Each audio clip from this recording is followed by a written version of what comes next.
That'd be a fun day on set, wouldn't it? Like, stand in this box and scream like you're in agony. Hey, my name is John. And I'm Kyle, and this is Total Trek Rewind. Where we watch Star Trek episodes every week, give you our commentary, And make fun and have a good time. and just have a good time. Always thinking happy thoughts. Okay, here's how it works. We'll roll some dice, and depending on which number we get, that tells us which show we're going to watch. Then we roll some dice for the episode, so this would be animated series, and then episode 77, which doesn't exist. Who cares, you get the idea. It only took us 15 minutes to get started this time. That's an improvement. Hey guys, welcome to Total Trek Rewind, where we watch Star Trek shows that are randomly selected via dice, and we have a good time. I'm John. I'm Kyle. And we hope you enjoy, and if you do, like and subscribe to our videos, join our Discord, and our soon-to-be created IG that I keep forgetting to make. Oh yeah. Don't forget to click the little bell. If you click the bell, then you'll be notified when we have a new episode. Is that what subscribing is? You can subscribe, but then you have to click the bell for notifications.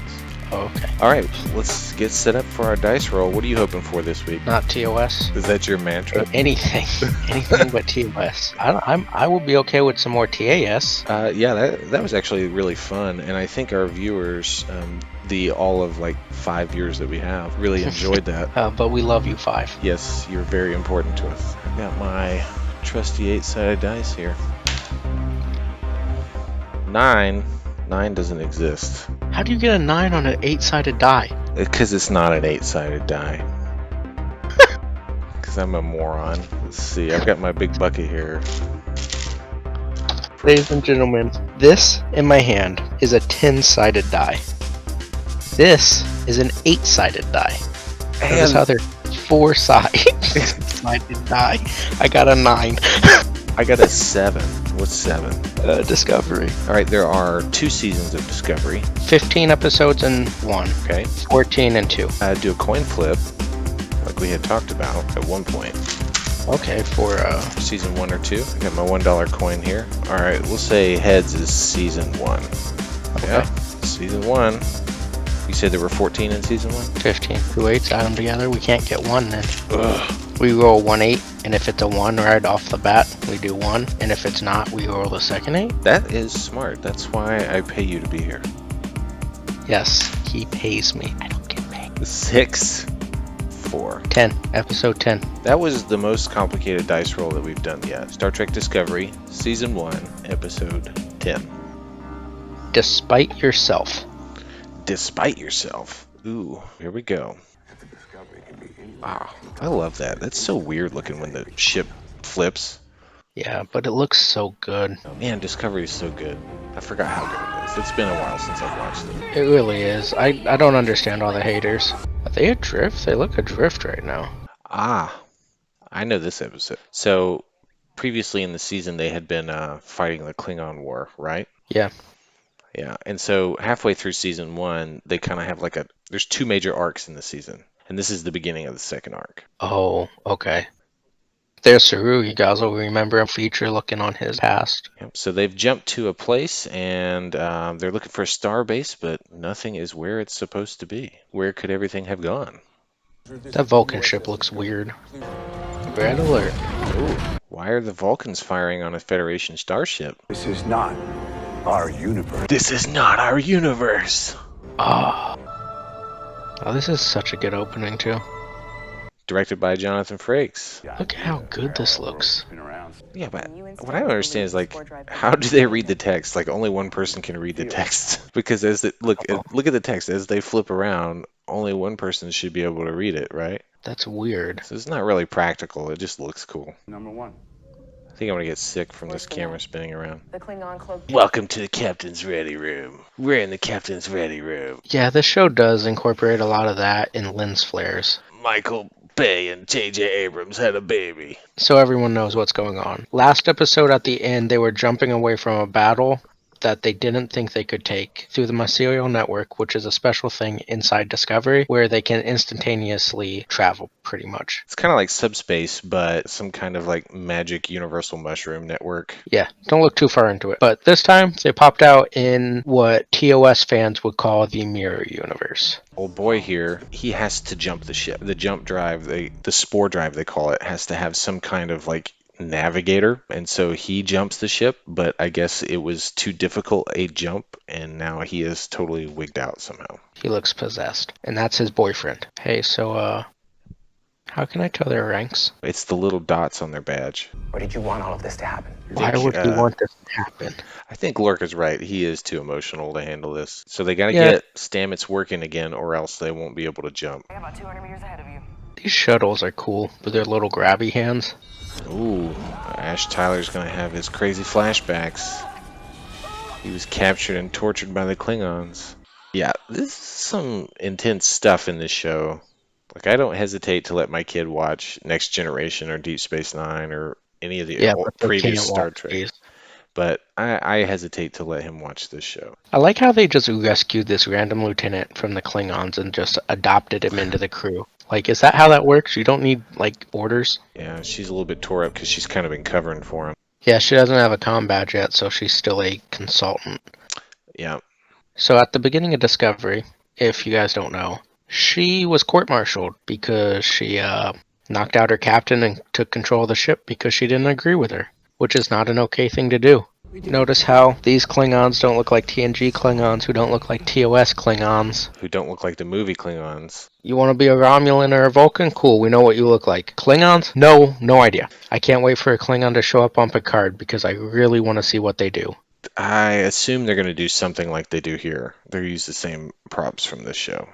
Oh, she's trying to seduce him, and he's gonna choke her.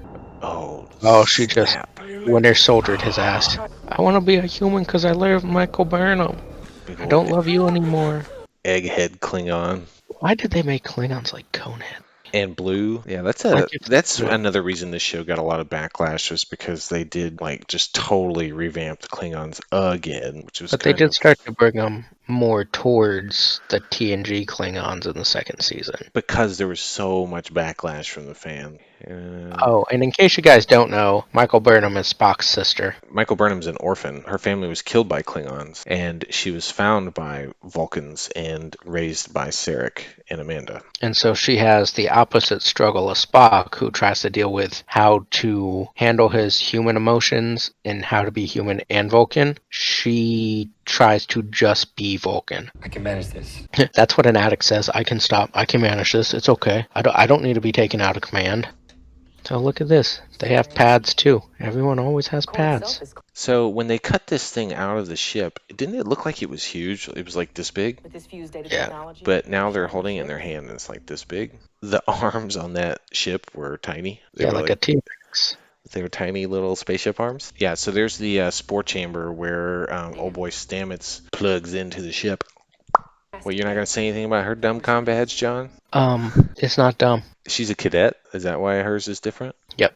So how does a cadet get an assignment on a starship? Wartime, just like how Nog was on on Defiant. the Dominion War.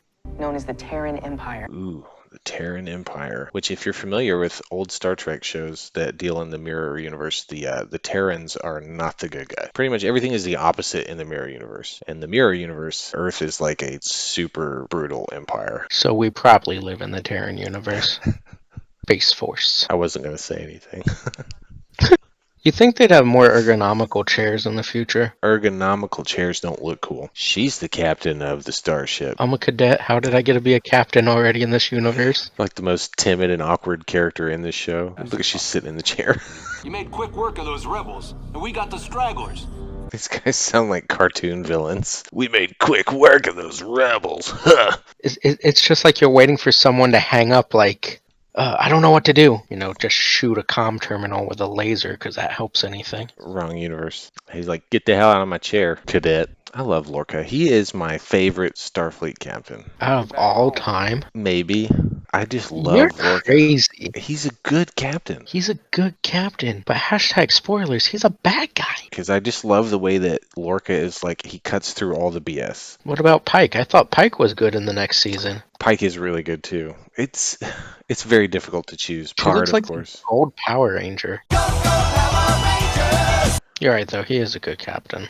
He's the most serious of all of them. He's the most military captain of the military? Yes, he is the only one that I feel is in an actual military. Like, Kirk is just like, I don't follow any rules. Right. Picard is like diplomat prime. Archer is just so, oh, gee whiz, golly. He's silly. But he's like, if Norman Rockwell made a Star Trek show, Archer would be the captain. I don't know who Norman Rockwell is. Constitution class, is that the original Enterprises class? Yes. So the Defiant was another ship that made it into the alternate universe. And so they're trying to find information on the Defiant so they can figure out how to get back to their universe. You were exposed to a full set of physical scans when you came on board. Whatever the Klingons did to him was so good that Starfleet Medical can't find it. That's how advanced their medical technology is. Yeah, they're not just big brutes like some people think. Nope. How can they do a memory sample? Is it like running a defrag on a computer? Well, in Star Trek, they talk about these things called engrams, like memory engrams. There's always like engrammatic scans and stuff like that. I don't know what that means. I don't even know if an engram is a real thing. Stay out of the palace! Where's my animal crackers? He looks like he's having a bad day. This is why you don't take candy from strangers. Look, he pulled a Sleeping Beauty on him. Better get back and put that force field back up, Doc. She looks great in this uniform. Is that supposed to be armor? Is that metal? It looks like foam. They are just cosplaying right now, so. She's still got a zipper, though. But it's in the front where you can actually zip. Yeah, have you ever wondered like how like Riker gets up in the morning and puts that uniform on? Is there like... I'm telling you, he transports into it. I don't know, I think this universe is like 100% cooler than the normal universe. Why are all the captains so young in this universe? That dude looks like he's 22. Because they kill off everybody else. It's like brutal, like the young and the strong move up. That's true, it's probably like Klingons, you're right. Everyone's like, what just happened? Oh no, he just found out that his memory has been screwed with and his body has been altered somehow. Oh! Just killed the medical officer and stabbed his boyfriend. Womp, womp, womp, womp. Just straight up snapped his neck. I needed to make them fear me. So he's gonna kill you. Vulcan martial arts training. Boom! Fight scenes are pretty good. Look at that. Boom. Yeah, they're way better than old school Star Trek fight scenes. I'm back. Y'all see I just killed this man? Do you want any? Yep. Long live the Empire. Man, she looks like she was meant to be on that ship. That like, uniform looks a lot better without that stupid metal piece. I don't think so. I think that metal Really? piece looks so dope. It really ties it together. I want to be in the ISS. You think you'd survive? No. What if I told you we both murdered someone today? Holy shit. Yeah, for real. Both of these One people was murdered self-defense. someone like less than 4 hours ago, probably, right? Yeah, and there was no video footage of Ash Tyler killing. Like, Yeah. Burnham is convincible. One, it was self-defense. And two, that's normal in that universe. Leaving Discovery after you snapped a dude's neck? Not normal. Not normal.